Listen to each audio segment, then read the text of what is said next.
Welcome. It's Friday night. How exciting. And we have the good news for you. As always, I'm Barbara Jean, your host, and I am delighted to share with you some very interesting stories this evening. The first one, fascinating, comes from a message in a bottle. World War I message in a bottle found in Australia and delivered to families more than a century later. How cool is that? So, Australian soldiers slipped the letters into a bottle, closed the cap, and pitched it overboard from a ship in the Pacific Ocean as World War I battlefields beckoned them both. The bottle was a time capsule that would be delivered by fate, and it arrived for overjoyed ancestors last month, more than 100 years after the bottle first hit the water. On October 9th, Peter Brown and his daughter Felicity found the Schweppes brand bottle resting just above the waterline at Wharton Beach on the south coast of Western Australia. The Brown family frequently walks the beach and helps to clear garbage, but this piece was much more treasure than trash. Nestled inside the bottle were letters written by two Army privates, Malcolm Neville and William Harley, originally dated August 15, 1916. Back then, Neville was 27 and Harley was 37. They were on board the ship HMAT A-70 Ballarat and were leaving Adelaide on a mission to reinforce Australia's 48th Infantry Battalion in World War I. As the ship rocked back and forth on familiar waters, the soldiers wrote down messages that were soon swallowed up by the sea. Surprisingly, their words were still legible when the letters reemerged weeks ago. Neville's letter from somewhere at sea requested that the finder send its contents to his mother in South Australia. We're having a real good time. Food is real good so far, with the exception of one meal which we buried at sea. The ship is heaving and rolling, but we are as happy as Larry, which is a well known Australian expression of contentment. Meanwhile, Harley wrote, May the finder be as well as we are at present. Although neither man lived long, Neville died in a battle a year later, and Harley passed away in 1934 with a cancer that his family blamed on gases used in war. Their letters arrived in excellent shape, as if destined to provide a clear portal to the past. The bottle was in pristine condition without a single barnacle, and if it had been exposed for that long, the paper would have disintegrated from the sun, who thinks the bottle got buried in a sand dune soon after it was tossed overboard until it broke free and gave unsuspecting family members a new connection to their ancestors. How cool is that? Wow. It took a minute, and we worry about our postal service. All right. So, a pet company is granting your wishes, starting with a leash for ALS patient to walk her dog from a wheelchair. Brooke Ebby used to take her adopted dog, Dre, on long walks and hikes in San Francisco until she was waylaid by a diagnosis of ALS that landed her in a wheelchair. She tried adaptive leashes, but they often left the little pooch tangled in the wheels because they aren't designed for Dre's small size. Then she heard about a pet company making holiday wishes come true. So she wrote a letter in Dre's voice to Chewy Claus, begging for a solution so he can once again take a nice walk with his mama. Dre's was the first doggy wish to be granted, kicking off Chewy's annual letter writing campaign in Potomac, Maryland, where Brooke and her senior rescue dog received a huge basket of gifts, along with the custom wheelchair accessory that is providing a new leash on life. Now Brooke can resume one of her favorite activities, taking a walk with her best friend and bask in the sense of independence it brings. Dre has seen me be less and less active, and this leash is just showing him that I'm still there, still the same leash holder I've always been. This is one less time I have to ask someone to help me do something I used to do by myself multiple times a day in my normal life. And I think we have a video. Do we not?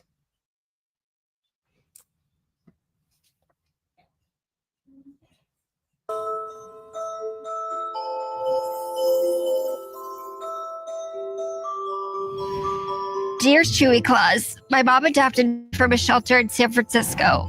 Our favorite thing was walking all over the city together. Then my mom was diagnosed with ALS. This meant she couldn't take me on our long walks anymore. One of our favorite things to do together that we both took for granted. So I would love to ask Chewy Claus for the chance for us to go on a walk again without the leash getting stuck in her wheelchair. Love, Dre. Hands-free control is really important for people that have disabilities because it gives them a sense of independence. So we made what I call a fastener-free collar. So all you have to do is clip this onto the chair, slip this over his head, and off she goes. Let's give it a try. Dre, you wanna go for a walk?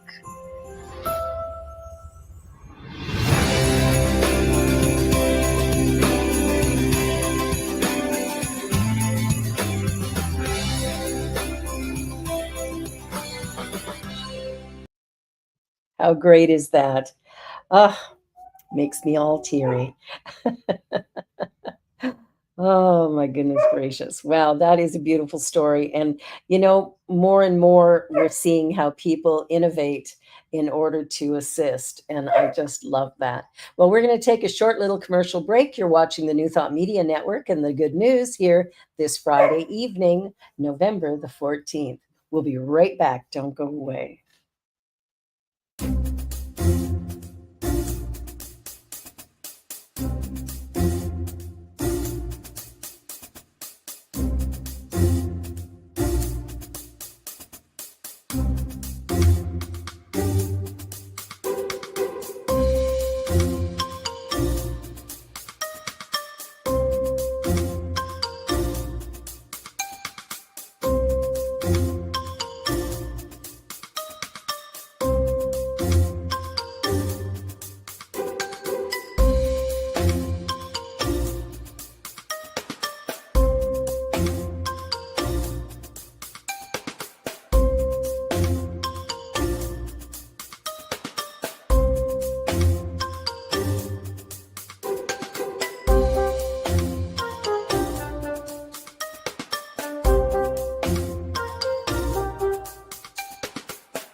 New Thought Media Network.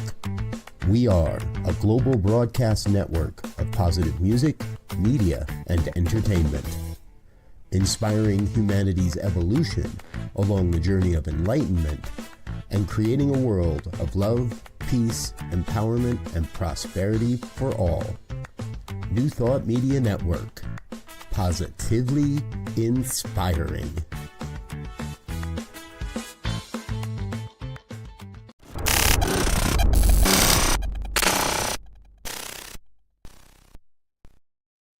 And now more good news.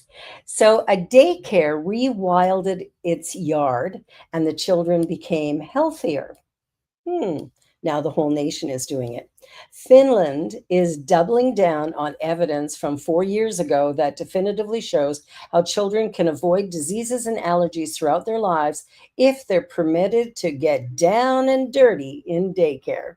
Dozens of comparative studies have previously found that children who live in rural areas are and are in contact with nature have a lower probability of catching an illness resulting from disorders in the immune system and a lower risk of developing various diseases, allergies, and even diabetes. A 2021 study conducted at a Finnish daycare and published in Science Advances showed that repeated contact with nature-like elements 5 times a week diversified the body's microbes, which offered protection against diseases transmitted through the immune system in daycare children. This is the first time in which these changes offering protection against diseases have been found when adding diversified aspects of nature to an urban environment. Each human activity is actually an environment in themselves, a host of trillions of microorganisms, including bacteria, viruses, and fungi. These collectively outnumber our own cells 4-1 and are emerging as one of the most influential forces, if not truly the single most, in human health and function. Luke took its findings to heart in a big way and is now launching a nationwide survey of 43 daycares compared to the previous sample of merely 75 children at daycare on how increased microbial exposure from yard landscaping changes the microbial composition of children's skin, gut, and oral microbiomes. A mixture of hair, saliva, and stool samples will be taken in addition to questionnaires about infectious diseases among the children by parents in order to robustly measure the impact of a wilder daycare on children's immune health.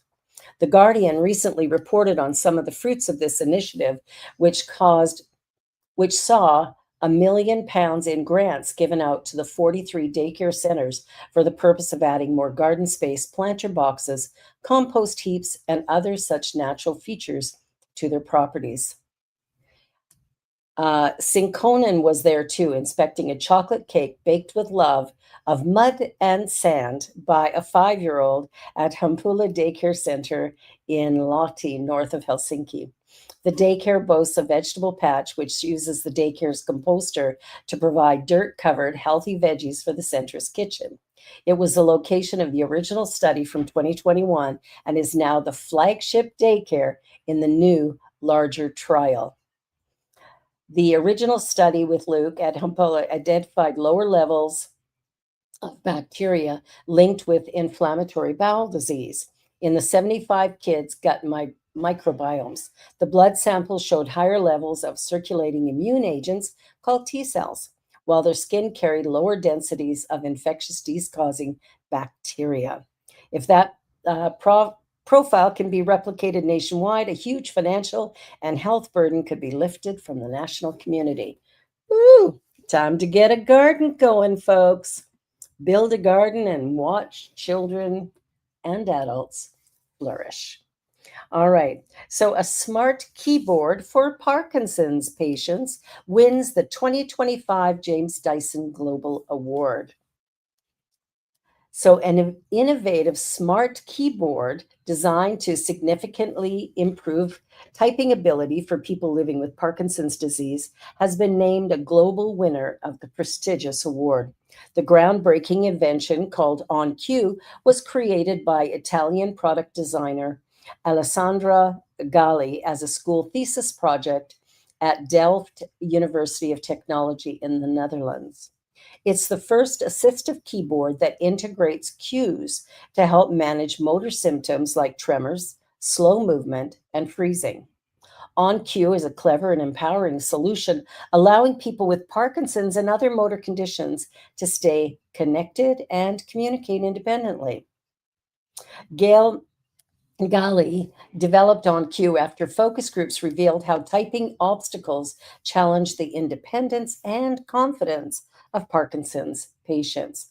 The device's core features work in concert to support a steady typing flow. Subtle vibrations are transmitted through the keys and optional matching wristbands to help guide users' typing rhythm and compensate for reduced tactile sensitivity.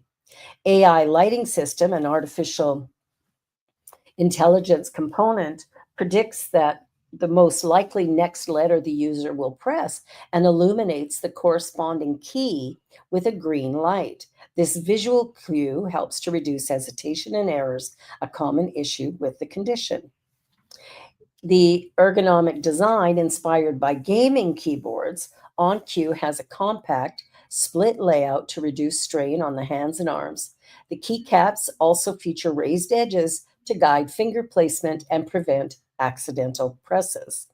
In addition, On Cue is designed with customization in mind, allowing users to adjust haptic and visual cue intensity through software or physical sliders, accommodating the daily functions in Parkinson's symptoms. How creative is that? Wow. Brilliant, brilliant, brilliant. I'll tell you, this world is full of really smart people. And when we look at some of the things they do, in the hopes of helping someone else. It really inspires me. Okay, so why would visiting an art gallery reduce your risk of heart disease? Hmm, not sure. A new study shows that visiting an art gallery and appreciating the works therein can reduce your risk of heart disease and even boost your immune system. So, how could that work? Well, there's some general wellness maxims that could connect the large span between these two seemingly unrelated subjects, though, and it may mean the same reduction in risk could come from all sorts of enjoyable leisure activities. Yes, leisure activities. Can't always be working. Where there's inflammation without injury, there's aging and illness. Key inflammatory protons, called cytokines, such as interleukin 6 and tumor necrosis factor alpha, are basically correlated with every disease known to us. While they play a key role in stimulating wound healing, they can also become active in preparation for wounds. A stress hormone, cortisol, prepares the body for risk. A hormonal state of stress triggers an increase and other cytokines in certain circumstances. Ipso facto, reducing stress reduces inflammation. Inflammation reduces physiological degradation. Research from King's College London measured the physiological responses of participants viewing the collections of the Courtauld Gallery in the UK capital. Cardio data was provided by a continuous heart rate monitor, which also captured skin temperatures. Saliva samples were taken before and after the 20-minute viewing exercise.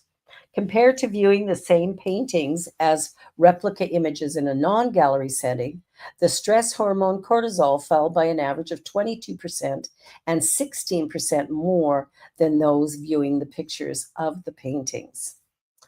The fact that viewing original art lowered these markers suggests that cultural experiences may play a real role in protecting both mind and body. And this explains why my office and my home have original art all over the place. My own little gallery. All right, moving right along. Let's talk about peanut butter. You know, the thing you're not allowed to give to your kids to take to school for lunch. The phase 3 trials show that a peanut patch treatment helps toddlers build a tolerance to this deadly allergy. Toddlers safely built a tolerance to small amounts of peanut proteins thanks to a simple skin patch, which helped prevent the progression of a potentially deadly allergy. More than 70% of these toddlers could tolerate 3 or 4 peanut kernels after a 3-year course of treatment. The findings from an FDA-registered long-term phase 3 clinical trial offer encouraging news for parents of the one child in 50 born every year with the susceptibility to peanut allergies. The studies found that a peanut patch treated with epicutaneous immunotherapy, or EPIT, continue to help toddlers safely build tolerance to peanuts over 3 years. It used the DBV technologies, the Viaskin peanut patch, which delivers small amounts of peanut protein through the skin. The goal is to train the immune system to tolerate peanut exposure and reduce the risk of severe allergic reactions from accidental ingestion.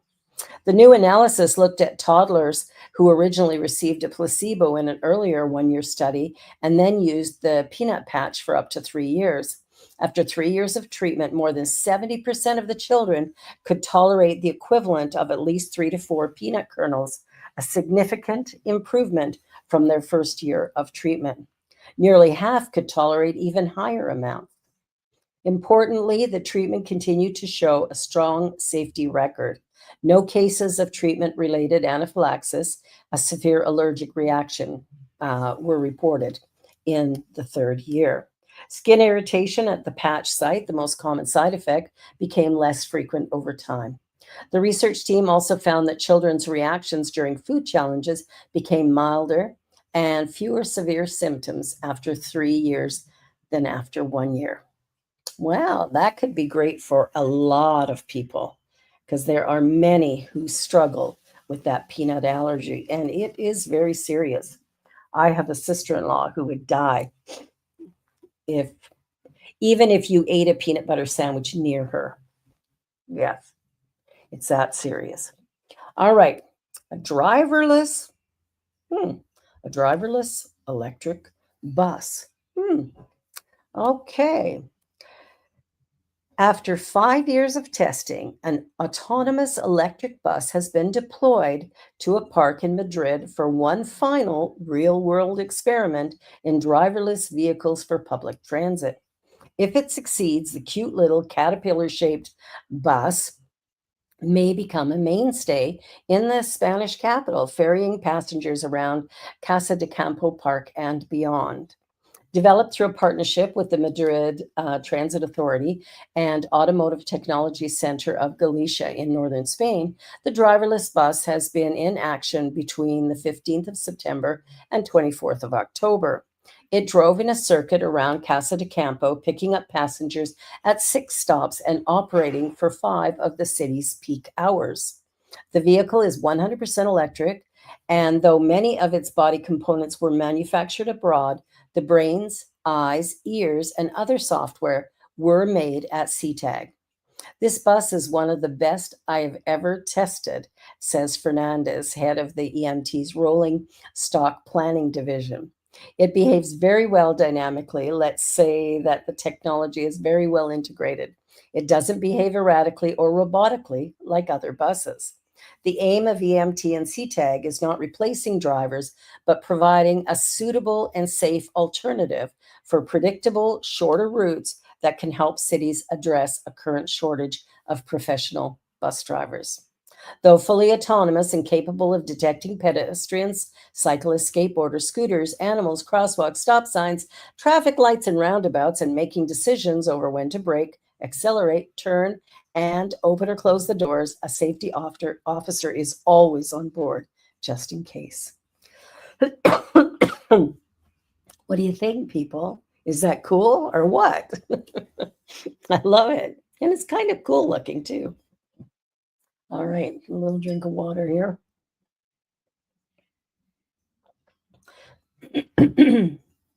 So, for anyone who has little children and they have to go to the mall or run a bunch of errands, we all know this story.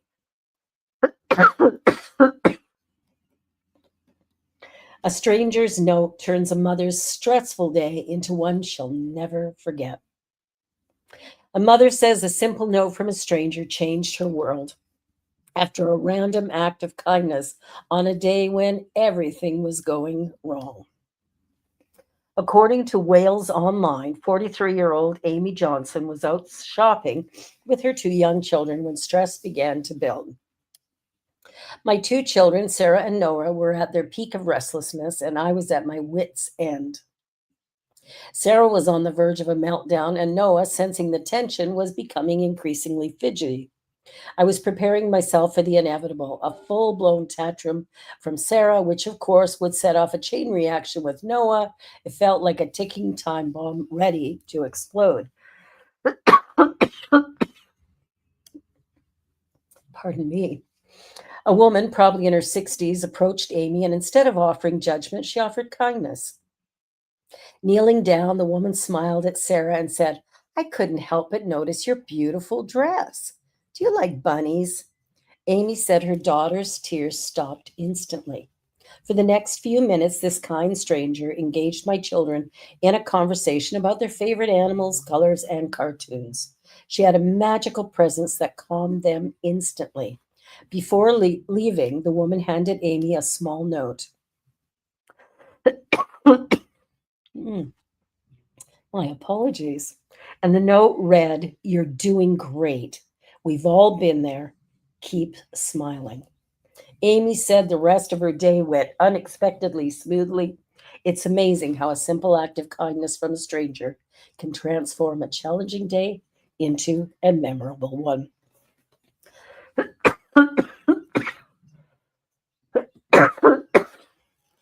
Oh my goodness, my apologies. All right. Here's a funny letter. I quite loved it. Chief of the police in Naudville, Louisiana, took time out of his busy day to address a very unique audience, the local criminals. Here's what his letter had to say. Letter to all local criminals. Dear lawbreakers, first off, we hope this letter finds you well, though ideally not in the middle of committing a crime. We've noticed a recent uptick in questionable decisions around town, especially regarding illegal narcotics. While we understand that everyone needs a hobby, we kindly ask you to pick a different one.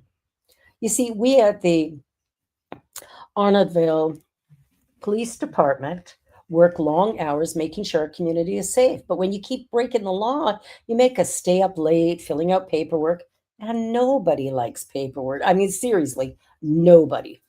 We'd love to spend more time drinking coffee, helping citizens, and rescuing cats from trees. But instead, we're chasing you down for things like distributing methamphetamine and fighting with the police. Please stop. In the spirit of cooperation, here are a few friendly alternatives to crime. Try Netflix, where you can watch the police chase other people besides you. Start a hobby that doesn't involve handcuffs and bake cookies instead of breaking and entering. We promise if you stop breaking the law, we'll stop chasing you. It's a win win. With love, respect, and mild exasperation, your friends at the Arnoldville Police Department.